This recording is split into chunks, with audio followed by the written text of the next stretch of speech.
नमस्कार दोस्तों, पंजाब के जलंधर में से एक असाधारण केस रिपोर्ट हो रहा है। एक चौंकाने वाली घटना में 4 महिलाओं ने कथित तौर पर जलंधर में एक फैक्ट्री कर्मचारी का किडनैप कर लिया और उसे बंधक बना लिया। रिपोर्ट के अनुसार रविवार रात 4 महिलाओं द्वारा कथित तौर पर उस व्यक्ति का किडनैप कर लिया गया था। पुलिस के हिसाब से विक्टिम ने यह आरोप लगाया कि महिलाओं ने रात भर उसके साथ शारीरिक संबंध बनाकर उसका सेक्सुअल असोल्ट किया। अब रिपोर्ट के अनुसार चौंकाने वाली बात यह भी है कि डरावनी रात खत्म होने के बाद चारों महिलाएं उस व्यक्ति को सड़क पर छोड़कर मौके से भाग गई। घटना का पता तब चला जब व्यक्ति ने मीडिया को यह बात बताया। हालांकि उन्होंने अभी तक कोई ऑफिशियल कंप्लेंट दर्ज नहीं कराई है। हुआ यह है, ये जो विक्टिम है ये काम से अपना घर लौट रहा था। उस वक्त ये जो 4 महिलाएं हैं एक कार में पहुंची और उससे कोई एड्रेस पूछे तो पता पूछने के बहाने महिलाएं उसे अपने साथ ले गई। विक्टिम ने यह भी कहा कि जब वो उन्हें पता दिखा रहा था तो महिलाओं ने उसे बेहोश कर दिया। अब विक्टिम ने यह भी दावा किया कि 4 महिलाओं ने कथित तौर पर उसके साथ शारीरिक संबंध बनाए और उसके साथ बलात्कार किया। तो ये रही दोस्तों कहानी। आज इस वीडियो में हम जानने की कोशिश करेंगे, can women B charged for rape in India. ये जो रेप लॉस है ये केवल मेन के लिए एप्लीकेबल है या फिर वीमेन के लिए भी इक्वली एप्लीकेबल है या नहीं। तो इस पर्टिकुलर टॉपिक से रिगार्डिंग कुछ important Indian penal code sections और कोर्ट जजमेंट्स हम डिस्कस करेंगे। इंडियन लॉस के हिसाब से men can not be raped at all, they can only be sodomised which is covered under article 377 of the Indian penal code. Sodomised का मतलब प्रकृति विरुद्ध संभोग आप बोल सकते हैं। सिंपल भाषा में देखिए, सेक्सुअल इंटरकोर्स जो है हमेशा एक मेल और फीमेल के बीच में होता है, वो नेचुरल है। अगर मेल और मेल के बीच में सेक्सुअल इंटरकोर्स होता है, किसी भी तरह का पेनिट्रेशन होता है, उसे आप अननेचुरल बोल सकते हैं। अगर एक ह्यूमन बीइंग और एनिमल के बीच में सेक्सुअल इंटरकोर्स होता है, पेनिट्रेशन होता है, वो भी अननेचुरल है। तो इस कैटेगरी में आता है दोस्तों सोडोमाइज्ड जो है। अगर एक मेल दूसरे मेल का रेप करते हैं या फिर सेक्सुअल पेनिट्रेशन करते हैं, उसे आप सोडोमाइज्ड बोल सकते हैं। इसे आर्टिकल 377 में कवर किया हुआ है।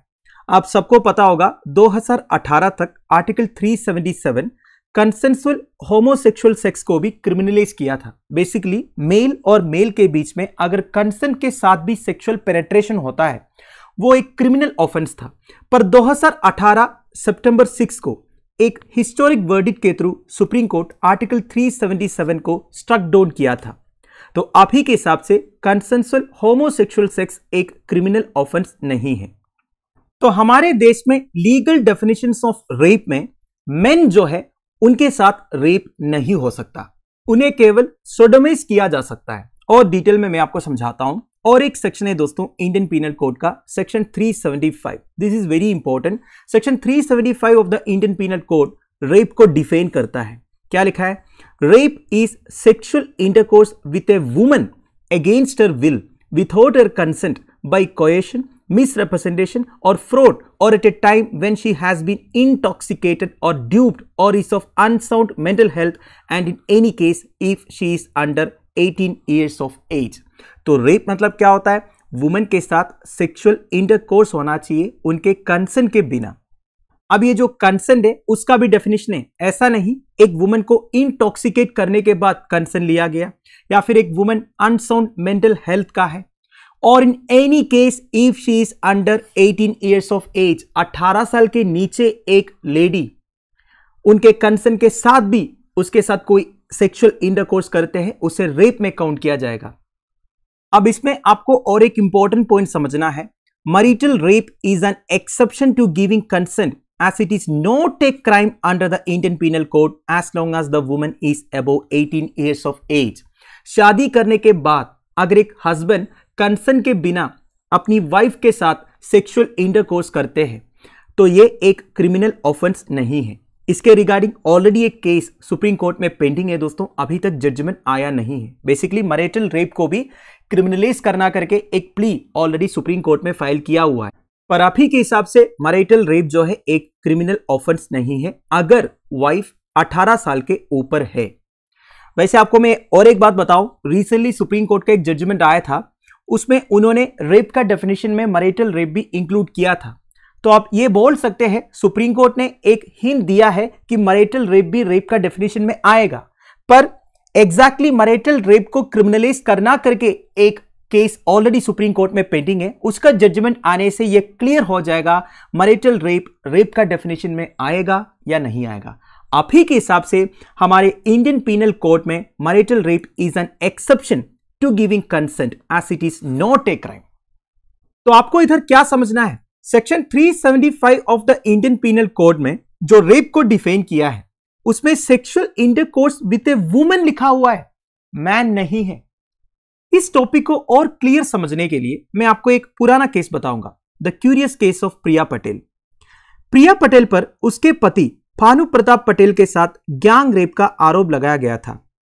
चार्जशीट के मुताबिक जब भानु प्रताप क्राइम कर रहा था, बेसिकली एक वुमन का रेप कर रहा था, तब प्रिया कमरे में गई और विक्टिम ने उसे मदद मांगी। हालांकि उसने विक्टिम को थप्पड़ मारा और कमरे को बाहर से बंद कर दिया और वहां से चली गई। पति और पत्नी पर आईपीसी की धारा 376 क्लोज 2 के तहत गैंग रेप का आरोप लगाया गया था। पर प्रिया पटेल ने क्या किया, इस आरोप को ट्रायल कोर्ट में चैलेंज किया। फिर ट्रायल कोर्ट ने अपना जजमेंट दिया, दैट इज वेरी इंपॉर्टेंट। तो कोर्ट ने क्या बोला, ये woman can not be said to have an intention to commit rape. Woman का रेप करने का कोई इंटेंशन है ये आप बोल नहीं सकते। इसी वजह से उन्हें सेक्शन 376 क्लोज 2 क्लोज जी के अंडर प्रोसिक्यूट नहीं कर सकते। तो कोर्ट ने प्रिया पटेल के अगेंस्ट जो चार्जेस थे उसे कैंसिल किया। वैसे सुप्रीम कोर्ट ने यह रूल किया था that a woman cannot be prosecuted for a gang rape offense even if she had facilitated the crime।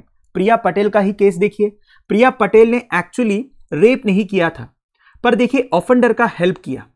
तो सुप्रीम कोर्ट ने बोला अगर एक वुमन क्राइम को फैसिलिटेट भी करती है तभी गैंग रेप वाला जो ऑफेंस है उसके अंडर उन्हें प्रोसिक्यूट नहीं कर सकते। तो कुल मिला के कोर्ट ने section 375 of the Indian penal code को इंटरप्रेट किया था that rape can be committed only by a man। Rape जो है केवल मर्द कमिट कर सकते हैं, औरत नहीं।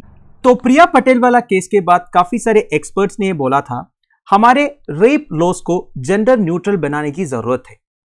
वैसे देखा जाएगा तो हमारे देश का जो रेप लॉस है उसमें काफी सारे अमेंडमेंट्स हुआ है पिछले कुछ डिकेड्स में, और विक्टिम्स एंड परपेट्रेटर्स जो है सारे जेंडर से बिलोंग करते हैं। ऐसे कई सारे केसेस रिपोर्ट भी हुआ है, बट अनफॉर्चुनेटली हमारा इंडियन पीनल कोड का सेक्शन 375 में केवल मेन कवर्ड है।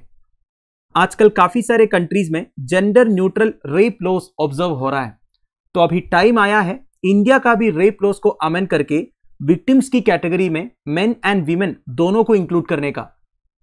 तो इस बारे में आपका क्या ओपिनियन है, आप मुझे प्लीज कमेंट बॉक्स में बता दीजिएगा। Thank you for watching, bye bye, have